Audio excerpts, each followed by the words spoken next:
Coucou tout le monde, on se retrouve pour un nouveau rendez-vous du C'est lundi que lisez-vous, comme toutes les semaines, histoire de faire un petit peu le point sur mes lectures passées, présentes et à venir. Donc semaine dernière un petit peu frustrante parce que voilà, j'avais envie de lire, mais on va dire que pas mal de rendez-vous, pas mal d'imprévus, un week-end super chargé, ce qui fait qu'en fait j'ai pas vachement lu et j'ai été assez frustrée justement par rapport à ça. Mais heureusement, mes lectures ont quand même été bonnes, donc on va en parler un petit peu. Donc je vous laissais la semaine dernière, j'étais sur la toute fin du tome 1 de The Walking Dead, donc l'ascension du gouverneur de Robert Kirkman et Jay Bonansinga. Euh, donc ça c'est l'édition France Loisirs. Voilà, il me restait je crois bien moins de 100 pages quand j'en avais parlé. Je vous disais que ça passait bien, ça passait même très très bien, puisque voilà, je m'attendais pas à accrocher autant à l'univers. Voilà, j'avais laissé la réserve comme il n'était pas fini. J'espérais ne pas être déçue par le final et ça n'a pas du tout été le cas. Voilà, ça a été dans la continuité, ça finit sur un gros truc. Je me doutais, je le voyais venir, j'étais en train de me ronger les sangs.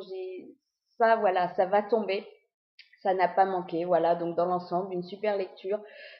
Pourtant, moi et les zombies, c'est pas forcément les grandes histoires d'amour, mais là, voilà, je trouve que l'univers est vraiment sympa et les personnages sont accrocheurs et l'histoire, de la façon dont elle est racontée, le rythme qu'on adopte, ça m'a fait passer un super moment. Donc voilà, j'ai hâte de pouvoir découvrir justement le tome 2 puisque ça va reprendre ben là, en gros, là où on a laissé. Donc voilà, j'ai vraiment hâte de voir ce que ça donne et tant qu'à faire de me laisser aussi tenter par la série. Ensuite, j'ai sorti du plus léger, du gentillet, de la petite romance. Donc, Le garçon d'en face de Meg Cabot dans la collection Bloom de chez Hachette. Voilà, j'avais envie de lecture légère, lecture un petit peu d'été. Et finalement, bah, c'est super bien passé. Voilà, j'ai trouvé ce que j'y attendais.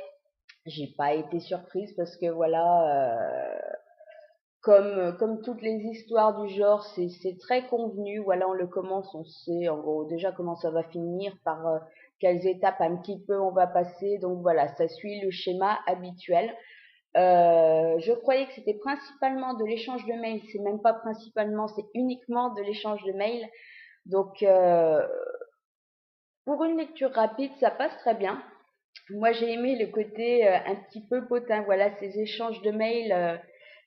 Parce que finalement on va suivre, comment elle s'appelle, Mel, donc qui est journaliste et qui va découvrir un jour en fait sa voisine agressée, dans le coma. Donc voilà, elle va devoir s'occuper au début de ses animaux et comme ça lui pose un petit souci, elle va prendre contact avec le seul membre de sa famille, donc qui est Max, un journaliste en vogue, qui est je sais plus là, le bout de la planète, enfin bon bref, voilà, elle lui demandait de revenir assez vite, surtout que sa tante est quand même en soins intensifs, donc voilà, sauf que le Max en question est juste un sombre connard, voilà, donc il a surtout pas envie de se déplacer, de foutre ses vacances en l'air, donc il va envoyer un ami à lui qui lui doit une faveur, qui va se faire passer pour lui. Donc voilà, on se doute que là-dessus, ça va partir, les deux vont être attirés l'un par l'autre, mais comme ça démarre sur un mensonge, ça va se compliquer. Voilà. Donc rien de super nouveau là-dessus. Comme je vous disais, voilà, ce que j'ai apprécié, c'est un petit peu le côté potin, puisque déjà Mel est journaliste, c'est pas Chronicle justement, c'est à l'autre, je sais plus comment il s'appelle, New York Journal ou quelque chose comme ça. Elle s'occupe justement de la rubrique People. Donc voilà, on a plein de petits potins à ce niveau-là au fur et à mesure. Mais finalement, quand on suit l'histoire, ben, Mel potine pas mal justement avec sa meilleure amie par mail. Il y a tous les autres employés du bureau voilà, qui s'échangent des mails par derrière pour parler un petit peu d'elle. Voilà, tout ce côté potin, j'ai super adoré. C'était mignon, c'était marrant. Voilà, que tout le monde se mêle un peu de tout en mail intercroisé, à croire que les gens passent leur journée à faire que ça. Donc voilà, rien de super nouveau. C'était agréable, c'est bien passé. Maintenant, c'est pas la découverte de l'année, mais j'ai quand même passé un très bon moment. Donc voilà mes deux seules lectures terminées de la semaine dernière. Comme quoi, j'ai vraiment pas bouquiné parce que bon, surtout que le deuxième se lisait quand même assez vite. Bref, mes lectures en cours. Donc j'en ai deux. J'ai commencé Laisse-moi te posséder donc de Bess Kerry, c'est chez J'ai lu. Voilà, de la romance érotique dans le style 50 nuances, comment ça s'appelle, Délivre-moi, enfin tout ça. Tout ce qu'on lit depuis un peu un an qui sort un petit peu en romance chaude, voilà, c'en est un autre.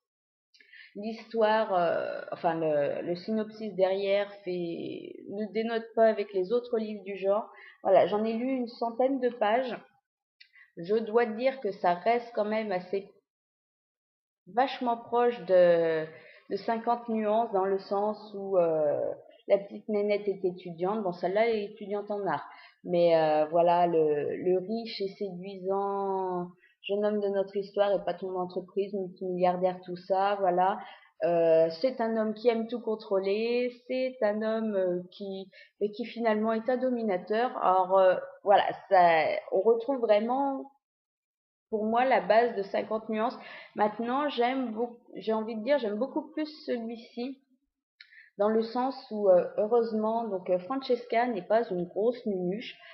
On nous l'a décrit un peu naïve, mais ça n'a rien à voir avec Anna, hein. Anna m'avait gonflé, mais voilà, j'avais un petit problème avec 50 nuances, c'est que je trouvais que l'auteur savait pas du tout doser. Voilà, dans les rappels qu'elle faisait, dans le comportement de ses personnages, tout ça, dans les réactions, c'était tout extrême. Elle faisait pas de la demi-mesure, elle y allait carrément ou elle y allait pas.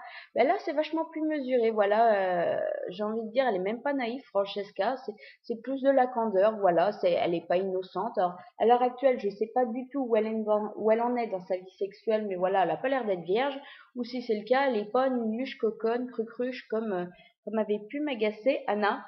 Elle n'a pas de déesse intérieure, donc ça, voilà, c'était bien marrant dans l'autre au début. À la fin, ça devenait super gonflant parce que c'était à tout va et c'était pour tout et n'importe quoi.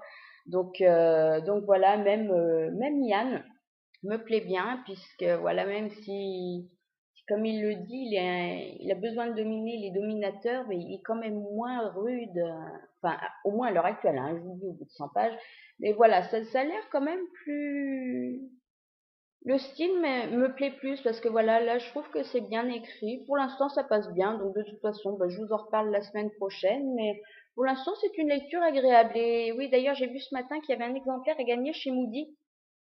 C'est pour ceux que ça intéresserait. À la limite, je vous mettrai le lien vers son concours dans la barre d'infos. Ma deuxième lecture en cours. Alors là, c'est pareil, c'est juste commencé. J'en suis à peine plus de 50 pages. C'est le tome 2 de l'épreuve, donc La Terre brûlée de James Dashner chez Pocket Jeunesse et ça sortira le 14 juillet prochain. Voilà, j'avais adoré le premier. J'ai commencé le deuxième. Ben, ça dénote pas. C'est vrai que dès le premier chapitre, c'est voilà, on replonge tout de suite dans l'univers, on nous rafraîchit les idées vite fait sur ce qui s'est passé dans le tome 1, mais les choses se compliquent très vite. Voilà, ça reprend vraiment ce côté addictif et très vite plongé dans l'histoire qu'on avait dans le 1. Voilà, il se passe très vite des choses. Voilà, on nous laisse pas vraiment le temps, on replonge tout de suite dedans. Donc c'est super accrocheur. Pour l'instant, ça passe bien. Donc je vous en reparle la semaine prochaine. Mes lectures à venir. Alors, je sais pas si en plus je vais pas mettre un de mes deux livres en cours de lecture en pause temporairement, puisque c'est pas j'avais zappé, je savais qu'il y avait la lecture commune pour le 6, qui doit être samedi, sauf que j'avais pas vu qu'on arrivait si vite à la date. Donc je dois sortir, lire et chroniquer pour la fin de semaine le tome 1 des Gardiens des éléments, donc La maîtresse du vent de Rachel Kane. C'est chez Panini Books. Oui, c'est les petites rééditions qu'ils nous ont fait.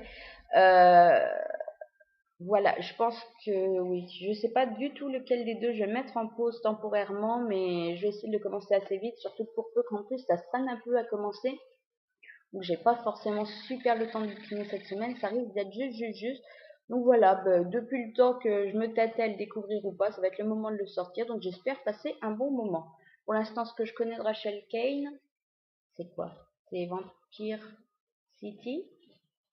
Eh ben ça passait bien, sauf le dernier que j'ai lu qui m'avait un petit peu plus déçu parce que j'ai trouvé que voilà, c'était mitigé, mais autrement c'est une auteure que j'apprécie, donc j'ai hâte de découvrir. Ensuite, je sortirai un tout petit livre, voilà, puisqu'il fait 100 pages, donc c'est la nouvelle 3.5 de la série Les filles au chocolat, donc Cœur salé de Cathy Cassidy, c'est chez Nathan, voilà, ça sort demain après-demain le 3 je crois.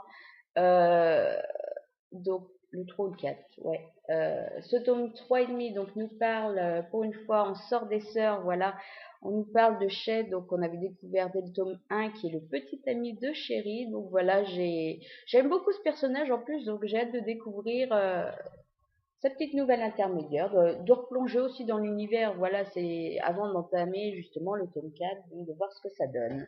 Et ensuite, si j'ai le temps, si la semaine est un peu plus productive, ou ça sera la semaine d'après, de toute façon, je sortirai le tome 2 d'Enfermité de Brody Ashton chez Macadam. Parce que voilà, celui-ci, je l'attendais, je l'attendais, je l'attendais. Je veux le lire absolument. J'ai adoré le tome 1. La nouvelle 1.5 est super bien passée parce que voilà, j'avais le point de vue de Cole et ça m'a clarifié un petit peu les choses. Voilà, ça a établi des doutes que j'avais. Ben voilà, ça a confirmé ou pas du tout. Donc, voilà, comme je l'ai lu il y a pas un mois, je suis encore tout frais dans l'univers, j'ai eu les petits rappels de ce qui s'était passé dans le tome 1, donc je suis d'aplomb pour entamer le tome 2 qui me fait très très très envie. Voilà, ben j'ai fait le tour et puis en plus rapidement pour une fois.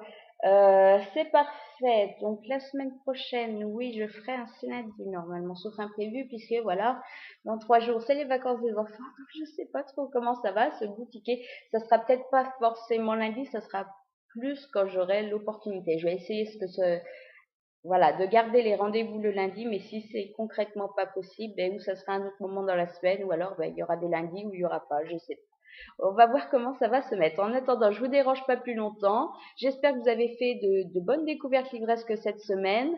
Je vous souhaite donc une bonne semaine, du soleil, du beau temps, de la lecture, que de bonnes choses, et je vous dis de toute façon, mais à lundi prochain.